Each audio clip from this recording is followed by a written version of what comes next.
Ngayon, nandyan na yung bridge, so dapat nating pagpasalamatan. Walang gastos ang City Government of Davao, walang gastos ang Pilipinas para tayo magkaroon ng bridge na yon. Nagsimula ito ng 2023. Early 2023, late 2023 kasi mga approval. At ngayon ay tapos na. Hindi ko po alam ano naman ang nakain ng ating presidenteng bangag na biglang inangkin ang tulay na yan. Paano niya aangkinin yun na hindi ginastusan ng gobyerno ng Pilipinas ang tulay na yon? Mga Chino na inaaway niya ang nagbigay ng pondo. O ano ngayon, di napahiya siya. Mga kabayan, trending ngayon sa social media ang Bukana Bridge sa Davao City kung saan ay pinagkakaguluhan at pinagtatalunan ng netizen at maging ng ating mga pinuno ng bansa na si PBBM at BP Sara Duterte. Matatandaan na ipinagmalaki ni PBBM ang Bukana Bridge dahil isa raw ito sa 4 na legacy project na kanyang administrasyon na natapos na.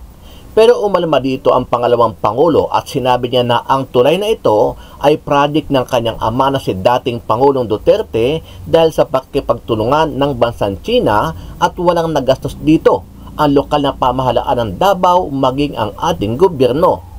So ang nangyari dyan ay ang Bukana Bridge is kaparte ng buong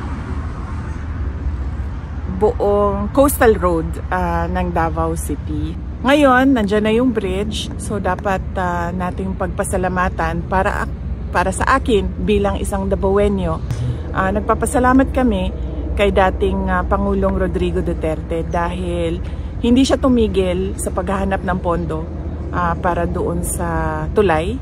At syempre, nagpapasalamat tayo sa People's Republic of China dahil buong-buo nila binigay yung entire cost ng tulay na iyon. So walang gastos ang City Government of Davao, walang gastos ang Pilipinas para tayo magkaroon ng bridge na iyon. Dahil sa naging pahayag ni Pangulong Bongbong Marcos Jr. kaugnay sa controversial na tulay, agad naman na nagpasaring kay Pangulong Bongbong Marcos Jr. ang dating Presidential Legal Counsel ni FPRRD na si Atty. Harry Roque.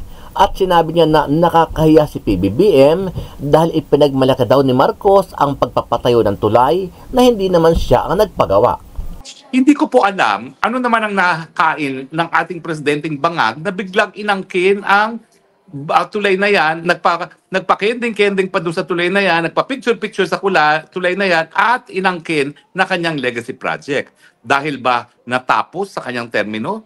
Well, pwede naman po yun, no? Pero wag naman niya sasabihin na legacy project niya. Kinakailangan, kilalanin naman niya na ang Tatay Digong ang humingi ng pondo sa China, ang nagbigay ng pera ay ang People's Republic of China. Paano niya aangkinin yun na hindi ginastusan ng gobyerno ng Pilipinas ang tulay na yon? Mga Chino na inaaway niya ang nagbigay ng pondo. Ano ba yan? Yan ang hirap kasi kapag nakikipag-away ka na walang dahilan. O ano ngayon, di napahiya siya. Yung pag-angkin lang niya sa isang proyekto ng pinondohan ng inaaway niyang bansa, nakakahiya yun. Pero siyempre, dahil siya ay bangag, wika nga ng kanyang kapatid, hindi na niya nakikita kung bakit nakakahiya yun na inaangkin niya ang proyekto na pinondohan ng bansang inaaway niyang pilit. Talagang ganyan talaga mag-isip ang mga wala sa tamang pag-iisip. Ano ang masasabi mo dito, kabayan? Sama-sama nating panuorin ang buong video at pakicomment nyo po ang inyong mga reaksyon at sariling opinyon. By now po, napanood nyo na yung sinabi ni BP Sara sa Dahig na nagpapasalamat siya sa kanyang tatay, kay PRRD, at sa gobyerno ng People's Republic of China para dun sa Bukana Bridge na inaangkin ng ating presidenteng bangag bilang bahagi ng kanyang legacy project.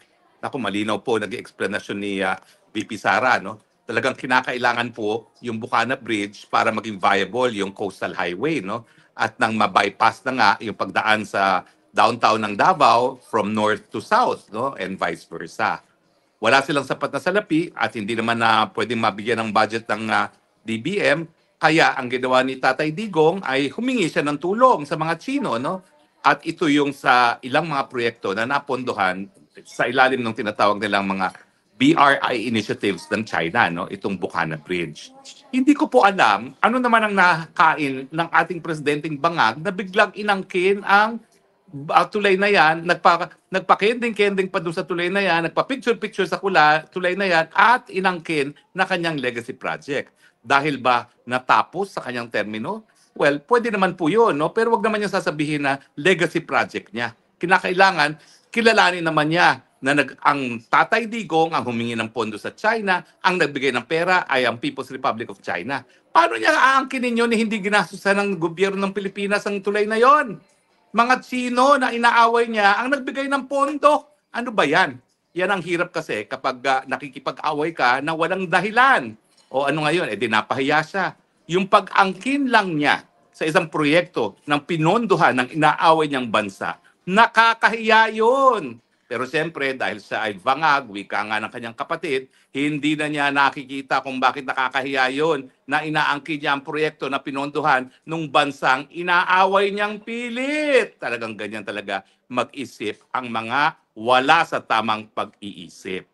In any case, angkinin man niya yan, nagpasalamat naman si BP Sara sa kanyang tatay dahil siyang humanap ng paraan para maging realidad yung tulay na yan.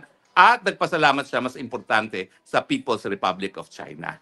Alam mo, hindi ko maintindihan dito sa ating gobyernong bangag talaga naman kung titignan nyo, yung mga proyekto na ginagawa ng China sa lahat ng mga bansa sa Southeast Asia, katiting lang ang napupunta sa ating proyekto. Bakit naman magbibigay kasi ng mga maraming proyektong China, ganong inaaway sila ng ating presidente? At bakit inaaway ang mga presidente natin? Dahil nga talagang kumikiling sa Amerika sa paniniwala na miski siya ay bangag, susuportahan siya ng mga Amerikano dahil pinapayagan ng presidenteng bangag ang paggamit ng ating mga base militar pag nagkaroon ng putukan, gerang putukan sa panig ng Amerika at ng China over Taiwan. Siyempre, matagal na nating sinasabi na wala naman tayong interest na makisali sa ganyang digmaan, no? Pero ang importante, makita, ma-realize ang lahat ng Pilipino kung anong nawawala sa atin. Kung tayo'y nagpapalakas ng ating pagkakaibigan sa bansang China, sus Marios, mga Pilipino, bigyan nyo naman ng dignidad ang ating bayan at tanggalin na natin sa pwesto yan. Hindi ko po sinasabi na gumamit tayo ng dahas. Sinasabi ko, gamitin lang natin ang ating kapangyarihan bilang soberenyang taong bayan para sipain sa pwesto ang wala na sa tamang pag-iisip. Matagal na naman natin siya binigyan ng pagkakataon na pasinungalingan ang sinasabi na siya isang cocaine addict. Pero ayaw naman niyang mag-hair follicle test na tanging pamamaraan para nga mapasinungalingan yung mga paratang sa kanya. So mga kaibigan bigyan naman natin ng kahihiyan ng bansa natin at sana po ay gamitin na natin ang ating kapangyarihan bilang soberenyang people at tayo ay mag-people power na pangatlong beses dahil hindi tayo natututo sa ating kasaysayan paulit-ulit. Pwede ba? One last people power at hindi na natin sila pababalikin kahit kailan man. VP Inday, earlier we talked about the Bukana Bridge, and you made mention that you're going to refer the situation with the former president. Ano po yung decision ni former president? Nag-ano lang ako kanina kung pwede ko ba i-kwento yung backstory ng Bukana Bridge. And then he said na okay lang naman. So ang nangyari dyan ay ang Bukana Bridge is kaparte ng buong coastal road ng Davao City. So hindi siya yung coastal road hindi siya makakatawid ng Bangkerohan River kung wala yung Bukana Bridge. At that time na mayor ako, may budget ang coastal road pero unfunded ang bridge. And it was made known at the time to former President Duterte that the bridge is unfunded. At siya ay naghanap ng paraan para mabigyan ng pondo yung bridge. So noong nakahanap siya ng pondo ay sinimulan yung negotiations, sinimulan yung mga planning, lahat ng paperworks para doon sa bridge na yon ay sinimulan na. But ngayon, nandiyan na yung bridge, so dapat nating pagpasalamatan para sa akin bilang isang Dabawenyo At syempre sa mga tiga Mindanao na din, dahil nagbe-benefit din sila doon sa coastal road na yun, no? Traveling from south to north of Davao in the region.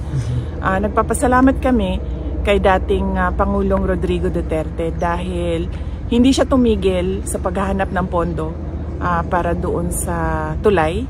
At syempre nagpapasalamat tayo sa People's Republic of China dahil buong-buo nila binigay yung entire cost ng tulay na iyon. So walang gastos ang City Government of Davao, walang gastos ang Pilipinas para tayo magkaroon ng bridge na yon.